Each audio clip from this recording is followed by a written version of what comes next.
Welcome to Catalyst. I'm Madison Mills. 30 minutes into your U.S. trading day. Let's get you the 3 catalysts for watching this hour. First up, we'll break down today's market action as investors search for direction amid tariff uncertainty and weakening survey data. Plus, we break down the latest in Washington as GOP lawmakers near a deal for tax cuts. Plus, what's next for the debt limit? We'll have that for you. And copper hitting a record high in the U.S. on new reports that Trump may be adding tariffs on the metal in the coming weeks. We'll bring you that and much more on Catalysts.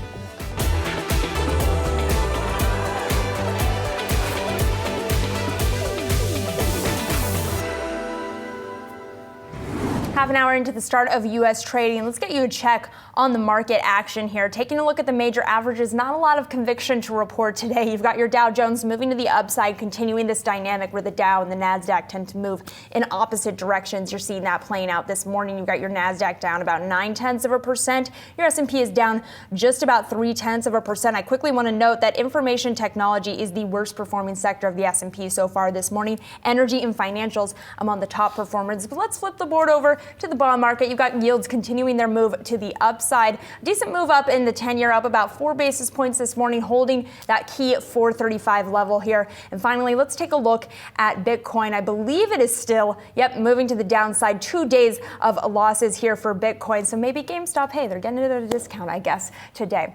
Well, I want to bring in Bob Lane. He is a leading technicals expert as well as the founder and technical analyst at Explosive Options, and he's going to be my guest host for the hour today. Bob, it's great to speak with you, and I'm excited to have a technicals expert in studio because it seems like there's just not a lot of conviction right now. Even when we do see buying, it doesn't feel like it's rooted in a ton. So what are the technicals telling you about where we might be heading right now? Well, we had quite a drop there, Maddie, from about the high is about 6,100 all the way down to 5,500. That's about a little more than 10%.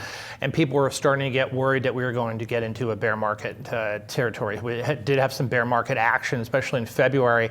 But that's not uncommon after having a real strong month of January. And so I think what we have here is sitting, we're kind of in a no man's land with the S&P 500, certainly with the NASDAQ as well, too.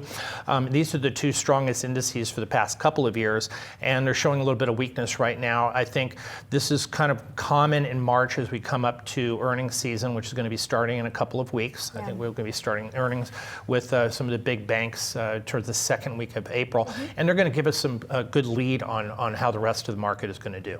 What are the technicals telling us in terms of key levels to watch from here? I know you mentioned 58.25 is the level to watch. Yeah, so 58.25 is the level I'm watching very closely. What it is a 50% retracement level on Fibonacci's. So when you take the high from 6,100, which is the roughly all-time high, down to the recent low of 5,500, 50% retracement comes out about 58.25, Maddie. And if we hit that level, stop and start reversing down, we're probably going to come back and test this most recent 5,500 level, which came in at about a week and a half ago. If we hold there and bounce, we have what's called a W pattern. I would say W for winner, and W pattern is bullish. And if we come back up above that 58.25 again, which really would be a strong bullish move, I think we could attack those all-time highs. And what does this moment just tell you, just in terms of how much you trust the technicals right now? Because there is so much uncertainty. There's so much that feels very specific to this time in terms of policy questions from the White House. Are technicals a tried and true trusted guide amid that uncertainty? Yeah, it really, especially in the short term, Maddie, with a lot of volatility there. You know, let's don't forget that markets move on sentiment, and we'll talk about sentiment probably a little bit later on today, and momentum and money flows. And if money flows are not there, and we're seeing some weakness in the markets, based on the fact that money is not flowing into stocks, then that's going to be a huge problem, a huge issue. The technicals are certainly very important right now to pay attention to, especially technical levels like I mentioned earlier. The technicals are going to give us some guidance on which direction the markets are going to go in the short term. And if the technicals are that guide right now, what does that tell you about people who are curious about options trading. This is a question that I find I get a lot on my social platforms. Is now a good moment or the toughest moment to become an options trader? I think it's always a good moment to be an options trader. I think we can use options to our advantage to not only increase our portfolios and increase our wealth, but also to protect our portfolios. I'm always a big advocate of call selling against our stocks and also buying protection. I think these last few weeks we had a lot of volatility. The VIX climbed all the way up to 29%, down to about 17, 18% now. It's down quite a bit, but still, with that rise up went from about 14.5%, Maddie, in January up to about 29%. That is a 100% rise in volatility. What were you doing to protect your portfolios? And did you sit there and watch your Meta drop 20% with literally in a heartbeat, and have to sit there and watch your losses happen in front of your very eyes? Or did you take some action and buy some portfolio insurance? Which, if you buy some puts, and put options are there to help you protect your portfolio. Sure. And if you buy some put options, listen, markets go down a lot faster than they do going up. So I always say that going up is like taking the elevator, going down is like taking the window.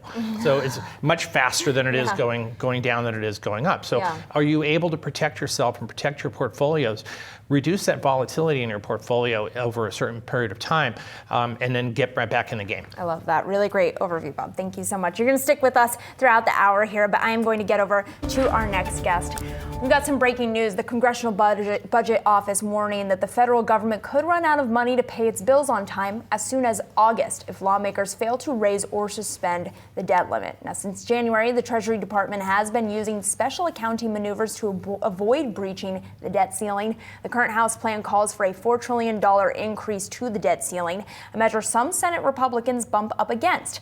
Congress has limited time to get a plan through. As the Bipartisan Policy Center projects, the federal government could run out of money between July and October. And of course, now we have SIBO saying that X date is August. Joining us now to discuss, Rachel Snyderman. She's the Managing Director of Economic Policy at the Bipartisan Policy Center. Rachel, great to speak with you. Just want to get your thoughts on SIBO announcing this X date, Treasury risking payment default as soon as August. How big of a risk is that in your view?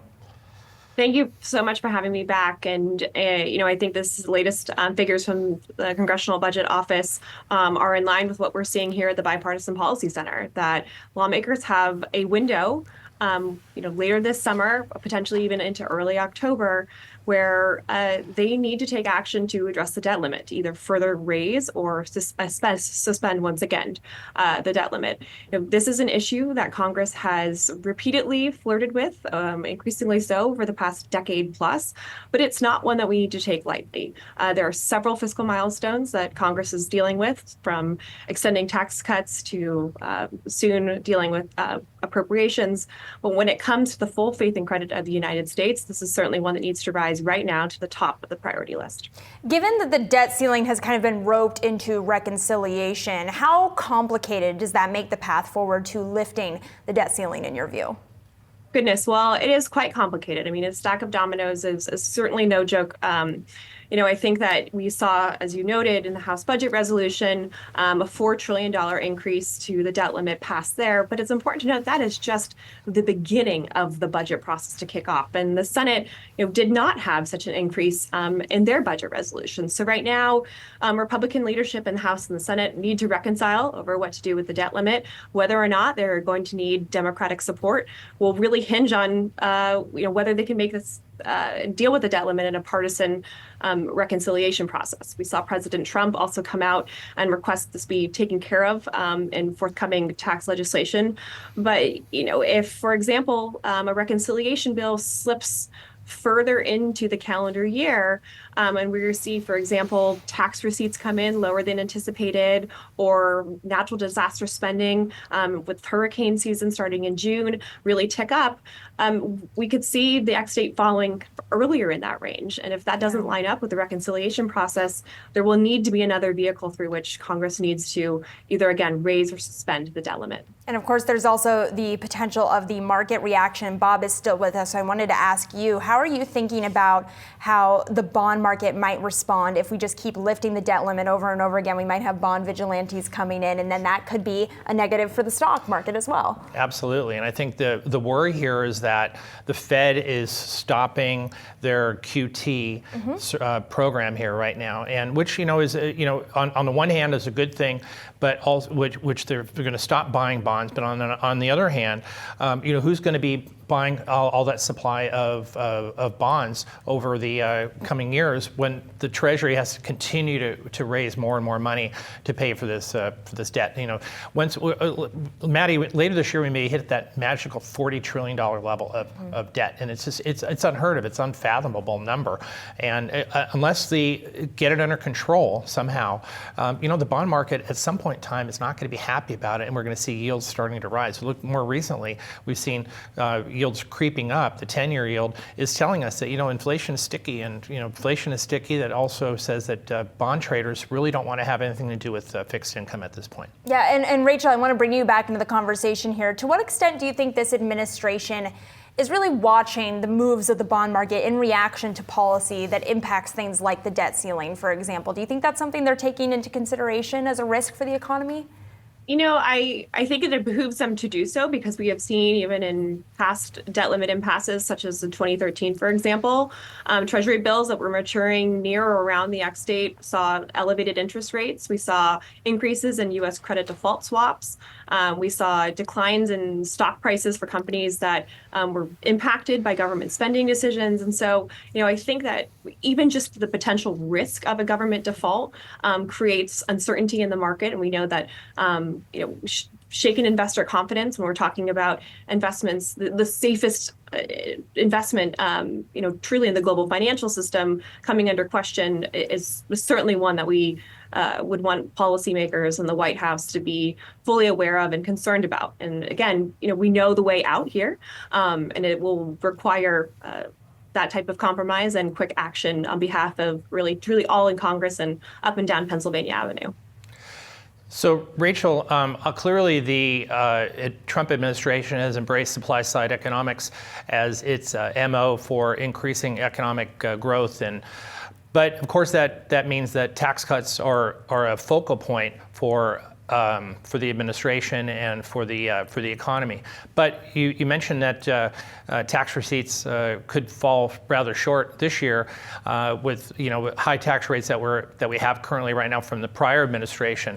What do you think is the effect going to be if tax cuts do happen maybe in the next year, 18 months, and tax receipts fall even more, and perhaps some of those supply side policies don't get implemented until maybe the out years, maybe 5, 8, 10 years from now?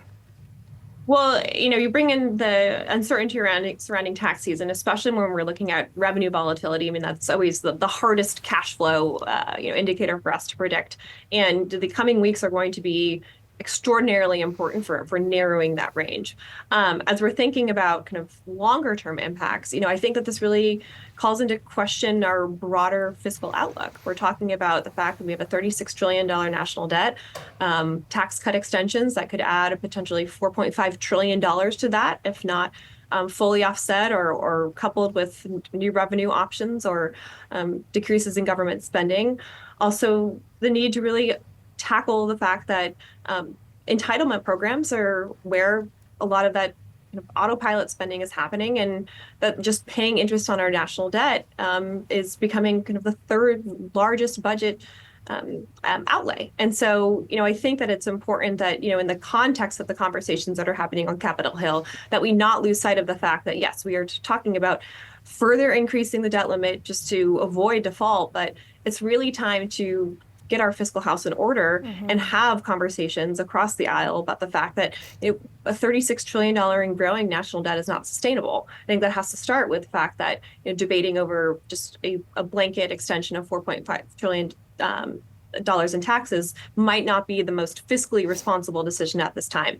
But we've seen that, in past tax legislation, but even back in 2017, there were revenue options on the table as well that were passed into law. So we've been here before. We can do this again. And there are several options on the table that BPC has provided and is willing to be here.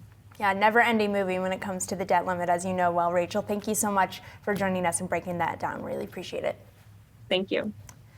The Treasury Department is planning to lay off a substantial number of employees as part of Elon Musk's Doge push. That's according to a recent court filing. An official in the Treasury's Human Resources Department swearing in an affidavit that, quote, plans will be tailored for each bureau and in many cases will require separations of substantial numbers of employees. The official going on to say cuts will likely disproportionately affect workers who were reinstated after that Maryland judge blocked the mass firings in the federal government. A Treasury spokesperson responding to these claims saying that no final decision has been made. The department is considering several measures to increase efficiency. Secretary of Treasury Scott Bessent has also responded to claims that the administration is looking to simply shrink the government workforce, saying Doge doesn't stand for, quote, Department of Government elimination, and that the goal is to reprioritize the economy. Coming up here, we're going to take a look at some trending tickers for you, giving you the news behind those moves next on Catalyst. Stick around.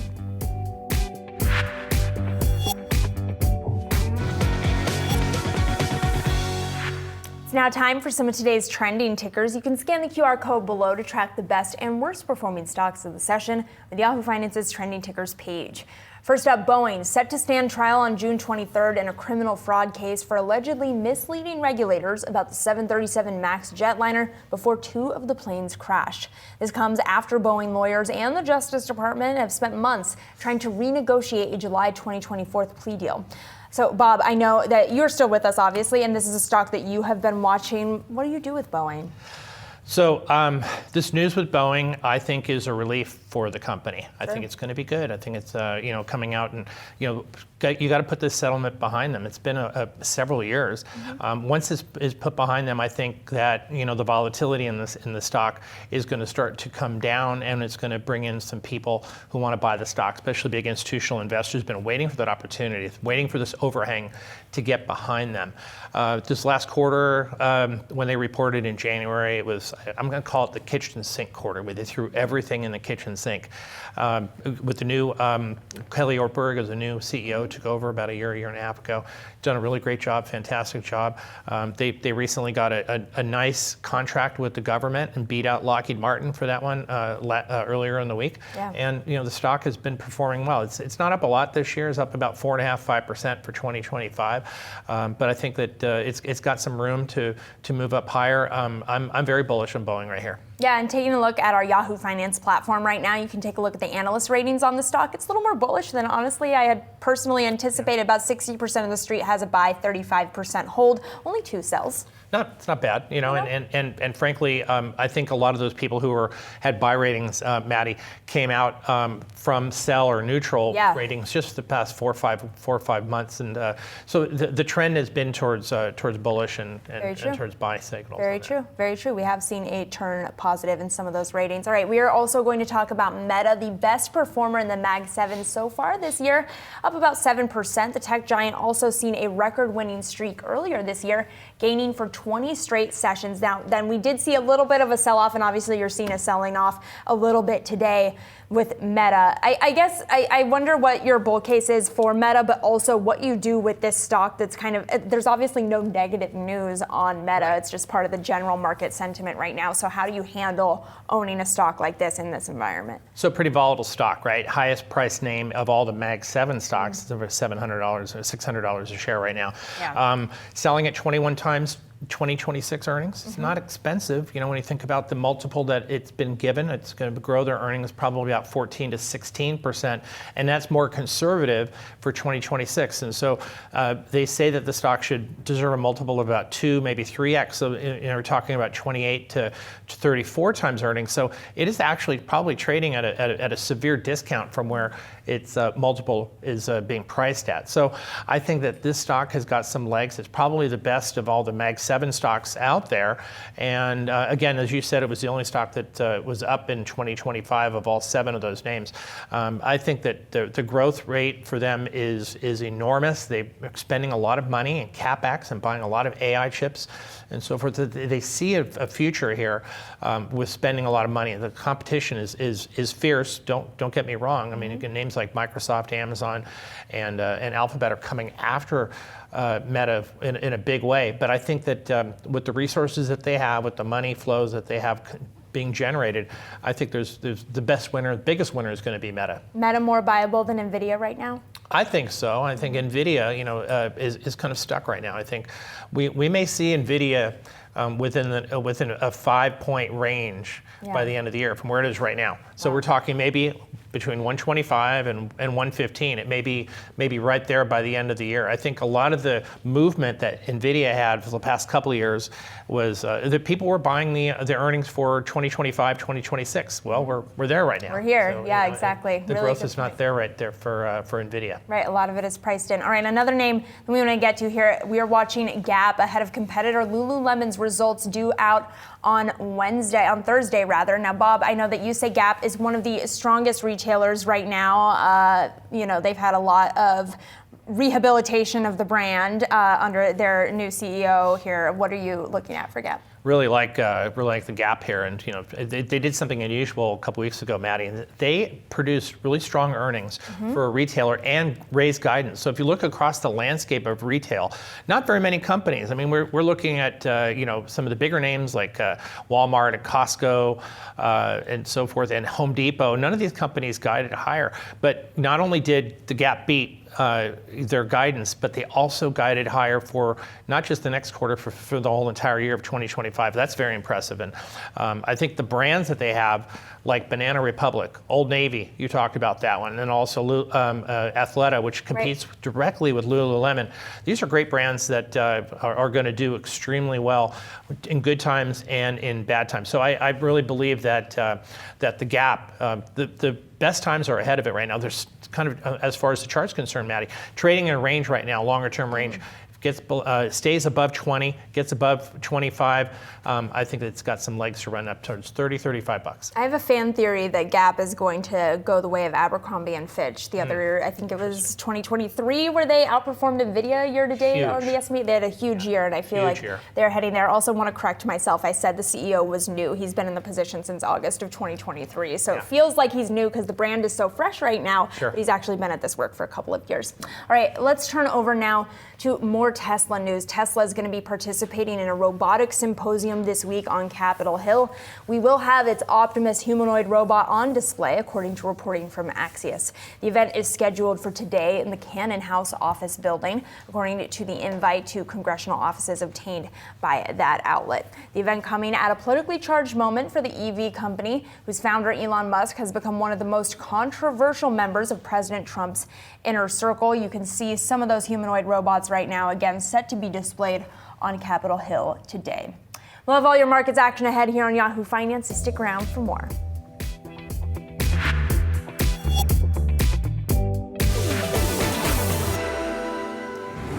U.S. tariffs on copper imports could be coming within weeks, according to reporting from Bloomberg. Copper traded in New York surged to a record. On the report, President Trump previously ordered an investigation into potential tariffs on the metal to be resolved within 270 days. It now appears the report may be coming much sooner. Joining us to discuss, Fernando Valle, Hedgeye energy analyst. Fernando, thank you so much for joining us here. I want to pull up a chart if we can, just taking a look at copper prices stateside, hitting a record here, outperforming copper prices on the London Metal Exchange. I wonder where you see New York copper prices going, particularly given just the shift that we've seen in metals prices and kind of the impact of tariff prices on precious metals like copper. Well, we've been bullish on copper despite what we define as a Quad 4 environment in the U.S., which is essentially what we're having inflation accelerating and just lower growth.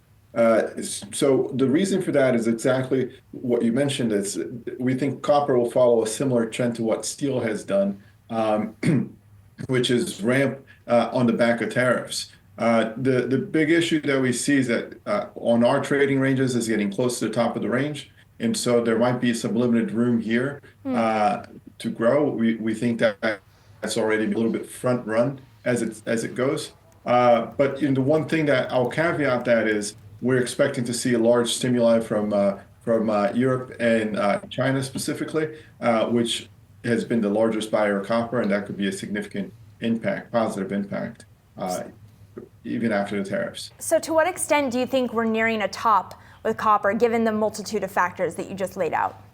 So in the near term, it's at the top of our range, so we think we're coming close to that near term peak.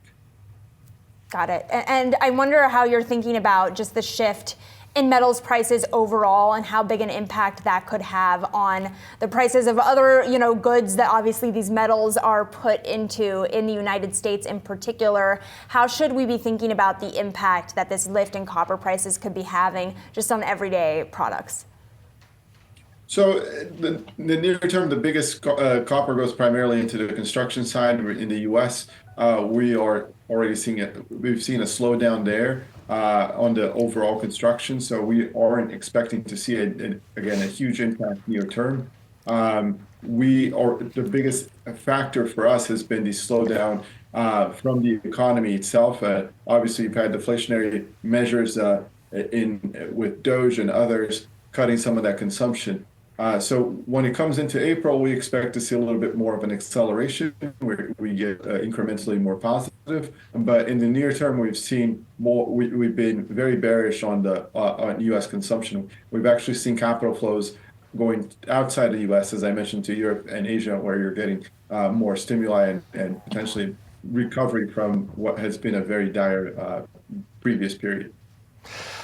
Fernando, with the strength in China and the pivot for them to increase their economic growth, they're putting lots of orders in and buying lots of copper. They're one of the biggest importers of copper in the world. But with supply imbalances the way they are right now, are they willing to pay these high dollar prices for copper just to keep their economy going? And if their supply imbalances continue, we could see lower prices for copper down the road. This is what you're pointing towards as far as a peak in prices for copper?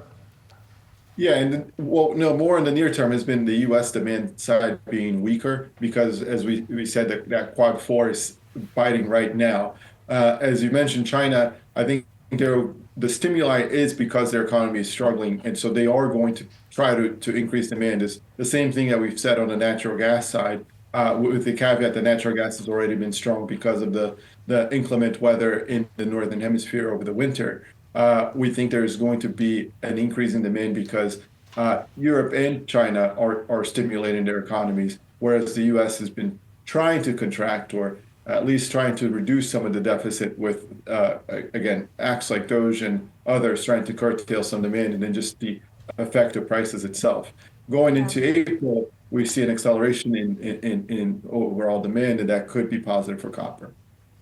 I want to switch gears a bit, Fernando, and talk to you about oil. Obviously, a lot of headlines impacting oil right now, but I specifically want to talk to you about this idea that we may be moving towards a ceasefire between Russia and Ukraine. I first of all wonder if you buy that idea that we are moving towards a ceasefire, but also to what extent you think the end of this war could impact oil prices, if at all, just given the fact that we do know that China and India have been purchasing oil from Russia this whole time. Yeah, as you said, there's very limited impact on the overall supply of crude. In fact, crude itself could decrease because one of the areas that Ukraine has attacked in the near term has been refineries and other infrastructure within Russia. So there may be fewer crude exports and more refined product exports from Russia if there is a ceasefire. As far as the likelihood of a ceasefire, I'm an oil guy, and my geopolitics are not as strong, but I take everything with a grain of salt. Covering energy for 15 years, you've seen that governments come and go on their promises. I think the overall impact on the oil side, again, the stimuli in these economies would be a much bigger driver than the supply chain because, again, as you said, that oil is already getting to the market. If anything, it helps reduce some of the differential prices between Russian crude and others, increases the competition. So it could be bad, for example, for WTI versus Brent, but not necessarily for the overall Brent price. Well, we always appreciate your geopolitical takes, Fernando. Thank you so much for joining us this morning. Appreciate it. Thank you. Senator Elizabeth Warren sent a letter to Commerce Secretary Howard Lutnick pressing him on how to stop companies from using tariffs to price gouge consumers. Senior reporter Jennifer Schomburger joining us now with the details. Hey, Jennifer. Good morning, Maddie. That's right. Yahoo Finance has exclusively obtained a letter Senator Elizabeth Warren sent to Commerce Secretary Howard Lutnick, urging him to explain how the administration plans to prevent companies from using tariffs as a cover to hike prices. Warren wrote in the letter, quote, Tariffs can be a strategic tool to grow American industry and good manufacturing jobs. But President Trump's across-the-board tariffs have been chaotic, not strategic. She went on to say, "I'm deeply concerned that President Trump is now enabling this corporate greed, allowing companies to increase prices across the board, regardless of whether goods are actually subject to tariffs." Warren said Fed Chair Jay Powell raised this possibility during a press conference last week when he said that Trump's tariffs would likely drive up prices, even amid considerable uncertainty about whether the price increases would be transitory. Powell also raised the prospect that companies may be raising prices in anticipation of tariffs. Take a listen. If it is persistent, then it must be to do with, people buying ahead of tariffs or raising prices ahead of tariffs and things like that. Those kinds of things happen, and they're very, very hard to capture because so much of it is indirect. A great example is their washing machines were tariffed in the last round of tariffs, and prices went up. But prices also went up on dryers, which were not tariffed. The Fed now sees inflation rising 2.8% this year, up from 2.5% previously, with, quote, a good part of that coming from tariffs. Now, top administration officials have argued that tariffs will not be inflationary or at most could constitute a one-time increase in prices. Senator Warren also pressed Lutnick in that letter last night, asking whether the Commerce Department has analyzed the impact of tariff and tariff threats on consumer prices and whether they're allowing companies to pass on what she calls unjustified price increases to consumers. Back to you. All right, Jennifer, thank you so much as always for breaking that down for us. Coming up, we're going to be taking a look at the broader market moves this morning here. You're still taking a look at a little bit of a mixed picture when it comes to the market, but you still got a sell-off happening in those big tech names. We'll be right back.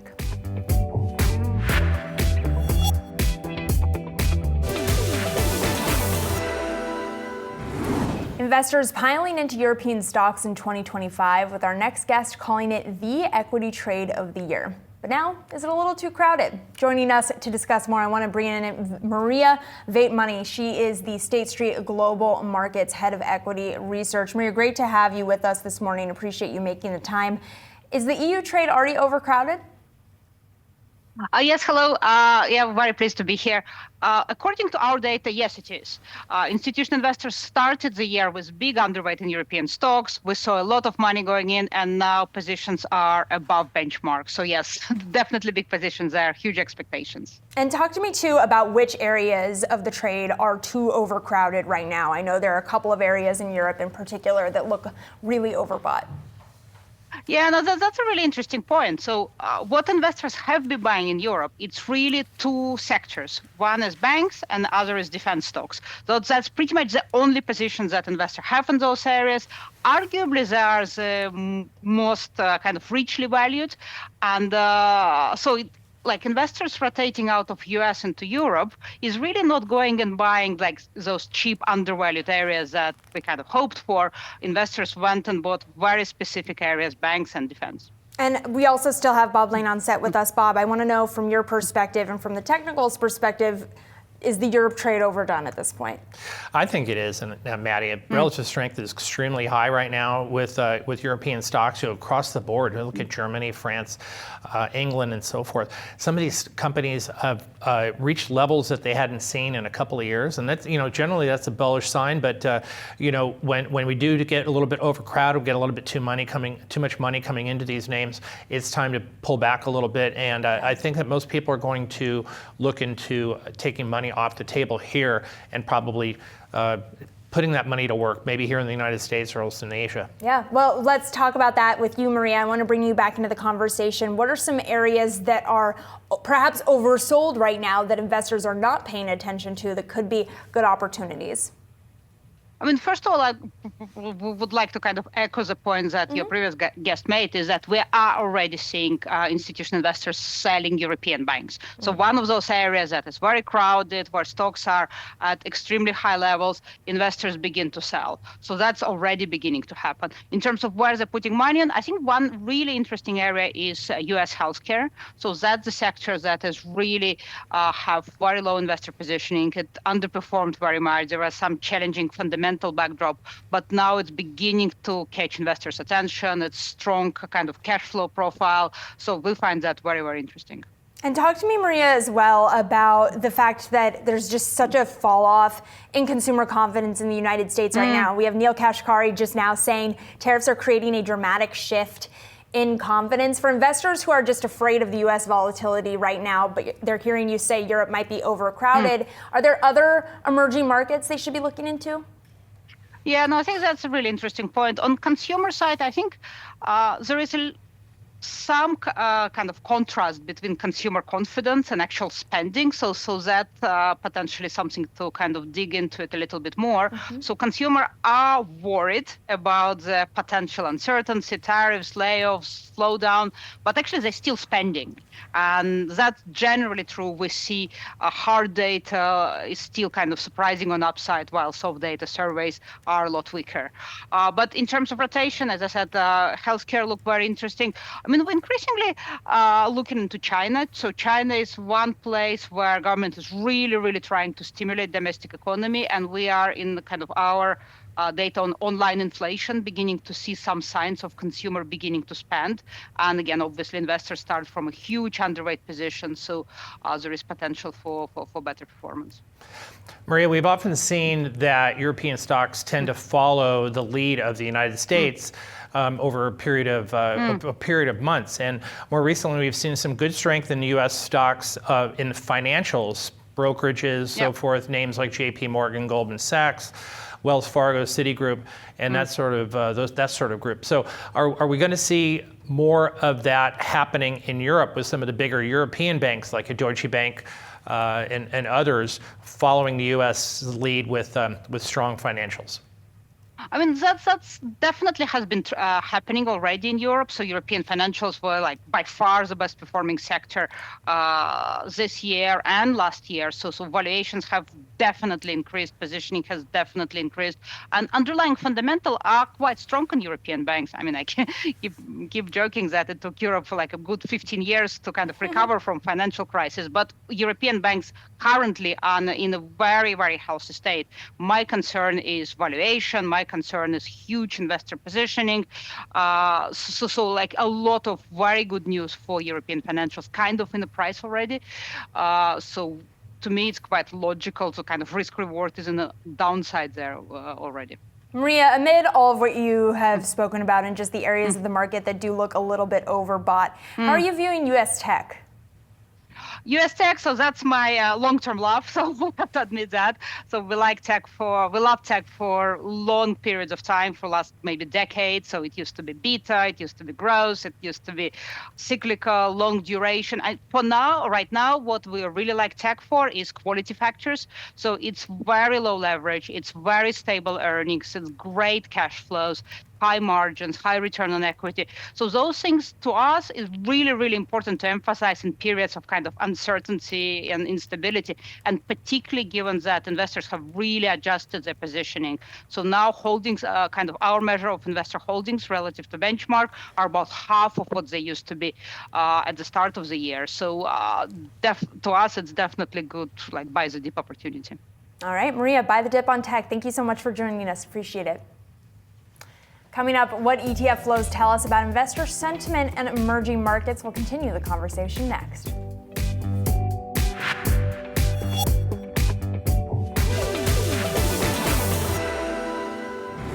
The largest emerging markets ETF that excludes China seeing record outflows in the month of March. So does that trend indicate investors are changing their tune on China? I want to bring in Aniket Ulal. He is CFRA Research's head of ETF data and analysis for this week's ETF report brought to you by Invesco QQQ. Aniket, it's great to have you on here. So talk to me about the outflows that we are seeing from ex-US ETFs that exclude China here. What does that tell you about the China trade and I guess the legs that Chinese ETFs have? Well, we've seen emerging markets ex-China be a very strong trade the last couple of years. We've seen obviously China underperform relative to some of the other emerging markets. And China has historically been about 30% of broad emerging market ETF.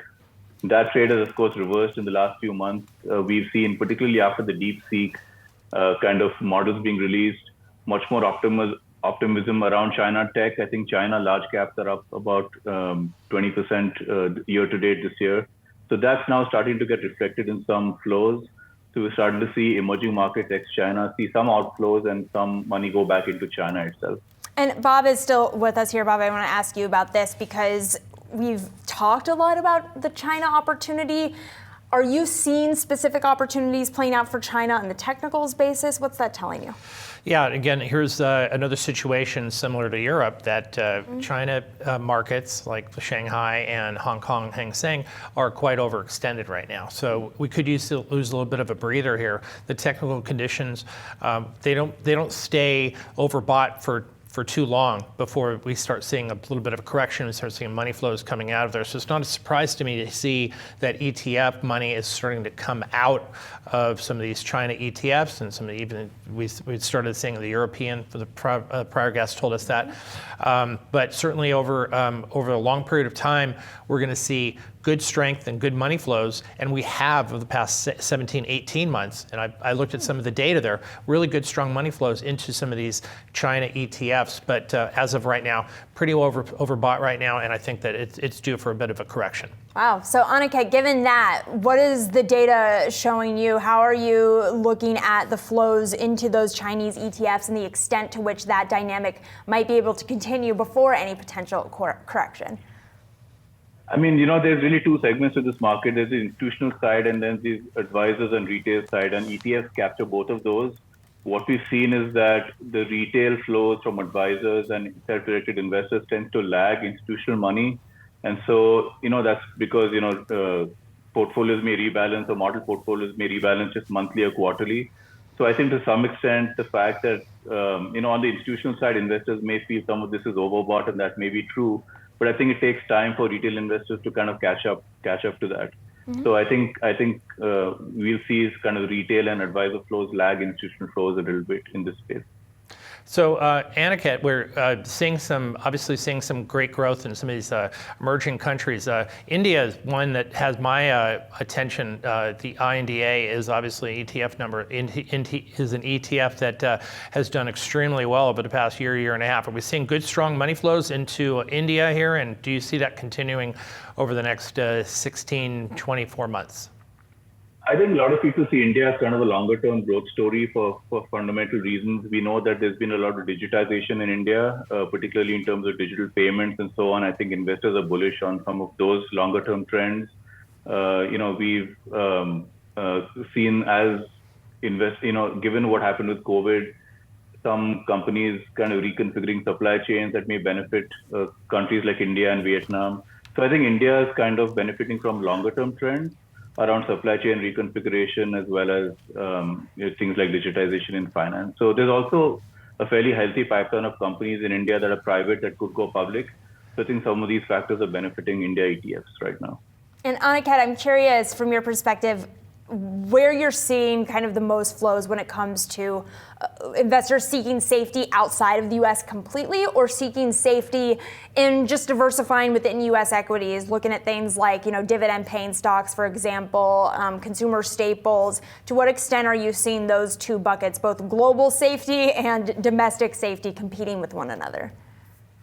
I'd say I was just at the ETF Exchange conference and I talked to a lot of asset managers and advisors. I think there's a lot of interest in domestic safety. I mean, the fact is that international markets don't have the capacity to absorb all of that money that's currently sitting in US equities. We're seeing a lot of interest in buffer ETFs. We're seeing a lot of money in dividend ETFs. If you look at the last 3 calendar years, buffer ETFs have taken in between $10 and $15 billion every year, despite the fact that we've been in a bull market. This year, I think we could be on track to take in $20 billion into buffer ETFs. These are ETFs that essentially allow investors to trade off some upside for some downside protection. Dividend strategies this year have taken in, $18 billion. So we are seeing it's a much different tone than where we were at the same conference last year, which was much more risk on, people talking about crypto and the Mag 7. There's much more discussion now about defensive strategies, whether it's fixed income or defensive equity strategies. All right, Annika, we got to leave it there. Thank you so much for joining us. And a big thank you to Bob Lane for sitting with me for the hour. Bob, really appreciate you joining us and bringing us kind of the technical analysis to make sense of all of volatility right now. Really appreciate it. Great to be with you. Let's do a final check on the markets here. You're taking a look at a bit of a mixed picture still. You got the Dow Jones Industrial Average just above the flat line here, but you've still got your S&P down about 0.3%. The big laggard of the day, though, those tech-heavy names. You got your tech-heavy NASDAQ down about 1 full percentage point. You've also got a lot of the big tech names weighing on the S&P 500. The information technology sector, the biggest underperformer of that index of the day. Coming up, we've got Wealth. It's dedicated to all of your personal finance needs. Brad Smith has it for the hour, so stay tuned.